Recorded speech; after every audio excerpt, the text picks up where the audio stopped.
now. Hi, so our presentation is on mental health in low income and overworked employees. So my first slide was on risk factors, and basically what this means is what increases your risk of having a low wage job. So I found a study that collected data from a range of demographics in like the labor workforce. Researchers made a kind of chart below minimum wage, and above minimum wage. They had stated that for some people, like a low wage job was just like a stepping block towards a higher paying job. But in their findings, they show there's a lot of reasons that people get stuck in having a low wage job. So they went door to door with a survey style questionnaire, and there was all ages between 18 to 60 years old, and they're all currently employed. After they collected this data, they found that there were 4 main reasons why people had low wage jobs. And the 4 main were race, gender, education, and age. They said that for race, African Americans and Latino workers face labor market discrimination. Gender, they said that women are more likely to have a low wage job than males. For education, it said that just having a high school diploma and then less than a high school diploma would put you in that category. And then age, it said across the board that younger individuals experience low paying jobs. Also, part-time workers who have involuntary status, meaning that there was hour cuts, there was budget cuts, or they're currently looking for work and can't find any.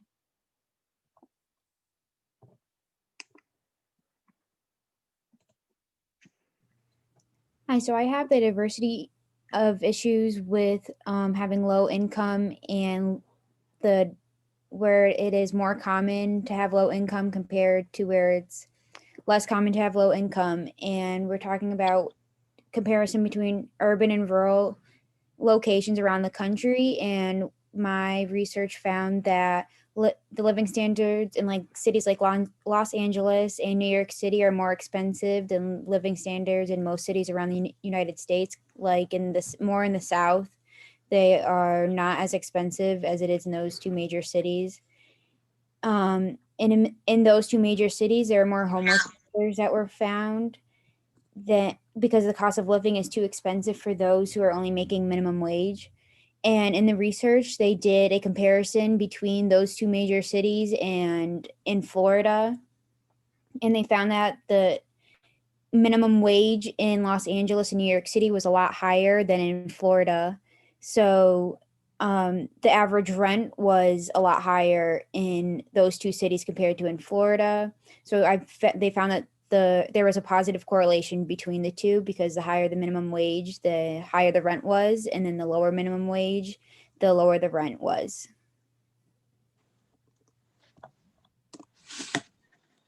All right, so I looked at stress effects, and so there are a few things that that being low income can do to affect someone's stress levels. Through my research, I found that it can lead to a lot of aggressive tendencies. People, just become more angry, more easily affected, and more easily able to become aggressive when facing hard economic strain, especially. And also that anxiety occurs in very high rates among those who are low income. And usually it occurs both in males and females pretty much equally across the board for general stress levels, and it can occur for any race and any age group. Specifically, financially based anxiety tends to occur more in women than in men.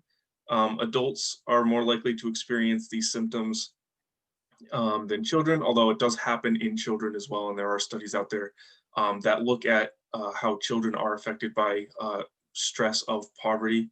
And then ethnic minority groups also tend to be more likely to experience poverty-related anxiety than than white people.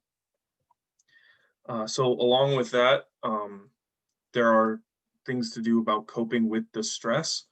And they tend to change, and they're not really uniform for anyone. And they can be stuff like adaptive strategies, like primary and secondary control engagement, which Casey will go over a little bit later on, along with some maladaptive strategies like disengagement coping and involuntary stress responses. And then rather than being good or bad inherently, they can be more or less adaptive based on the context and other behavioral tendencies.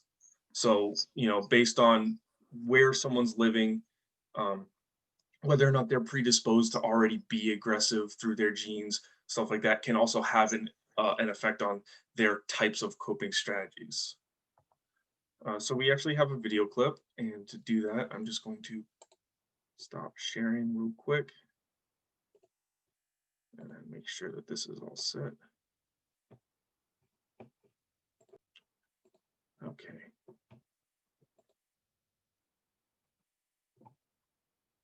Return to sign. Because I got jumped.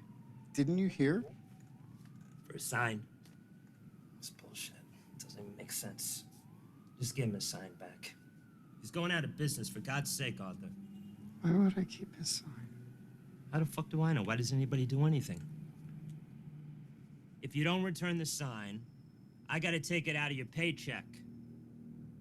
Are we clear? Listen, I'm trying to help you. Okay? And I'll tell you something else.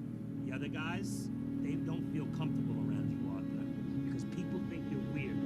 Okay? And I can't have that around me. I want it to work out.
This building is so awful, isn't it?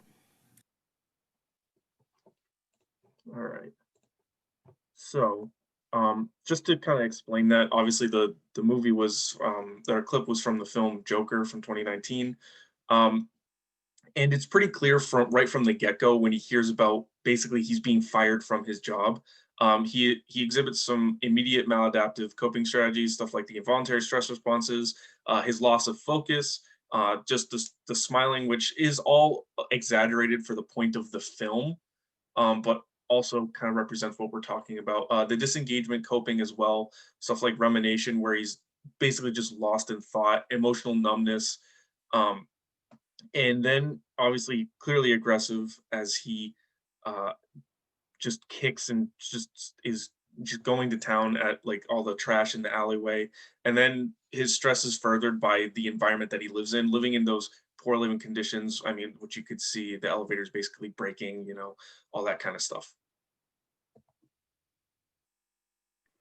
Alrighty, so I did coping with poverty-related stress among low-income parents. Low-income parents in general have trouble coping with chronic stress as a result of them having limited resources available to them.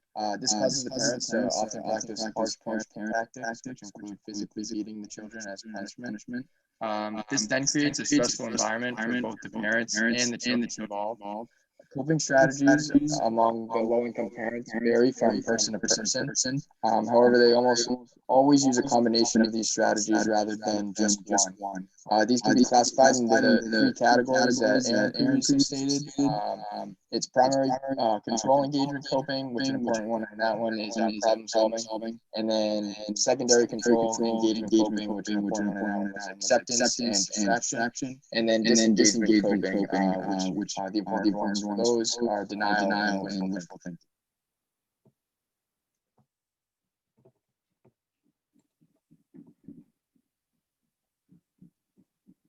Now that we've helped people customize and save with Liberty Mutual, We can finally do some beach reading.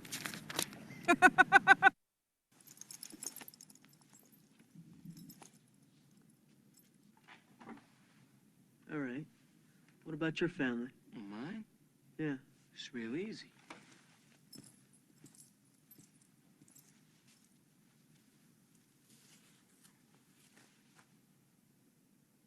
Stupid, worthless, no good, goddamn freeloading son of a bitch, retarded, big mouth, know-it-all asshole jerk. You forgot ugly, lazy, and disrespectful. Shut up, bitch! Who fixed me turkey pot pie? What about you, Dad? Fuck you. No, Dad. What about you? Fuck you! No, Dad! What about you? Fuck you!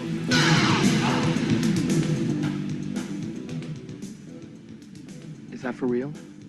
You want to come over sometime? That's bullshit. It's all part of your image. I don't believe a word of it.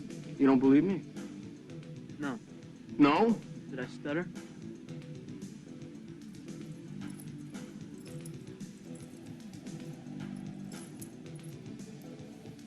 You believe this? Huh? It's about the size of a cigar. Do I stutter? See, this is what you get in my house when you spill paint in the garage. See, I don't think that I need to sit with you fucking dildos anymore.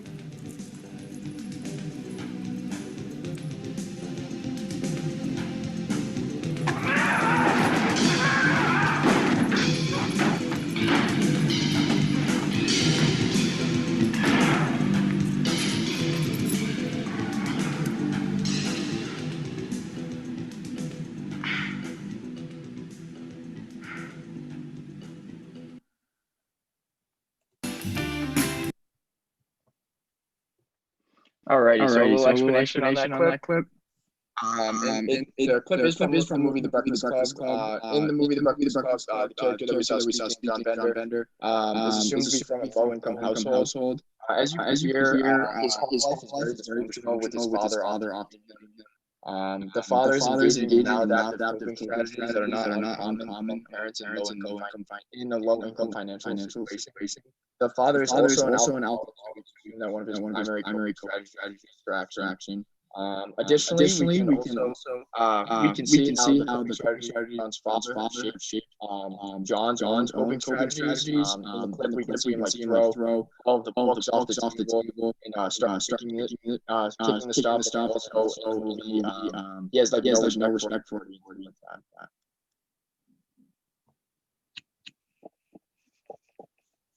So how big is the low-income issue? A quarter of America's children live in low-income families. Lower-income families receive zero benefits, and they face hard time for food and housing hardship. Childcare can be a large expense, like food, clothing, and education. Low-income children are more likely to live in a more stressful environment, leading to poor mental health. Not all low-income families receive welfare benefits from the government or health insurance. And parents of low-income families are less likely to have a college education.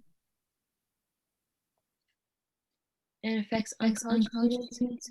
Low-income first-generation students enroll in post-secondary education today, approximately 24% of the undergraduate population. The path to the bachelor's degree will be long, indirect, and uncertain. Low-income first-generation students face a number of challenges that make it difficult for them to be successful in college. They disproportionately come from minority backgrounds with lower levels of academic preparation, less likely to receive financial support from parents, and more likely to have multiple obligations outside of college, like family work, that limits their full participation in college experience. Low-income and first-generation students are less likely to be engaged in the academic and social experiences that foster success in college, such as studying in groups, interacting with faculty and other students. Lack of resources, low-income first-generation students are more likely to live and work off campus to take classes part-time while working full-time and limits the amount of time they spend on campus.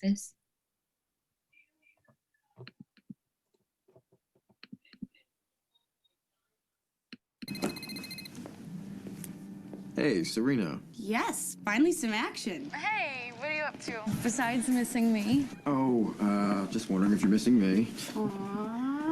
Well, of course I am. At this party, that would be a lot more fun if you were here. Party? I thought it was a quiet night with Blair. Your last night at her place before your mom comes home? Yeah, we were, and then Cotty and Ish showed up, and we all went out. And we ran into some people, and then ended up here. Where's here? 719 East 82nd Street. Wait a second, that's school, is it not? Bring your bathing suit. You're swimming. No, you hung up. Dan! Hey! Vanessa, hey! Come on, guys. You know, when someone says every time, it sounds like more than a few times. Everything's gonna be fine. Were you just in the same assembly as me? Do you really think she's gonna expel 2/3 of the junior class? Look, I got you into this. I'm gonna get you out of it, okay? Trust me. There's a weak link in every chain, and it's just a matter of time before this one snaps. Yay! You're here. I thought we were gonna work on our papers. We are. One night at Bilberkay, Cotty and Is made out with a guy in Cornell's ethics program. They're getting tips now. I thought I told you you couldn't film me. Come here. You are so naive. Michael Moore over there is obviously just using this film to get close to Dan. No, she needs that grant money. So, did you bring your legal pad? You wait here, I'll find us a quiet place to work. Okay.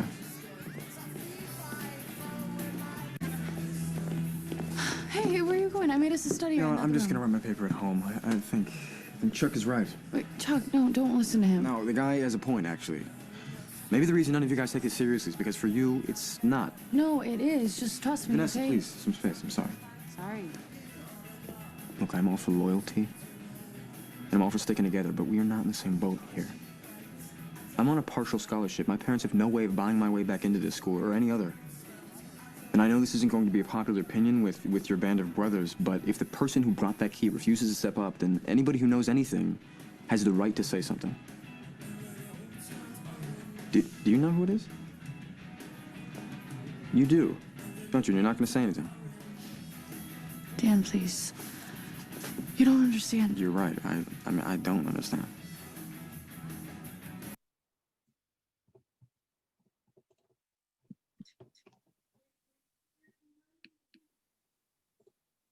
All right. Probably wondering why I asked you here. There we go.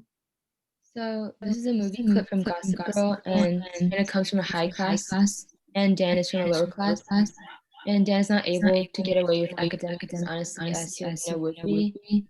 More academic struggles, and yeah, they backfire more on Dan than Serena, and Serena would not be affected as much. She would have more resources and money to get back into school. That's the end of our presentation. Thank you for watching, Professor, and everyone who, if the class watches this.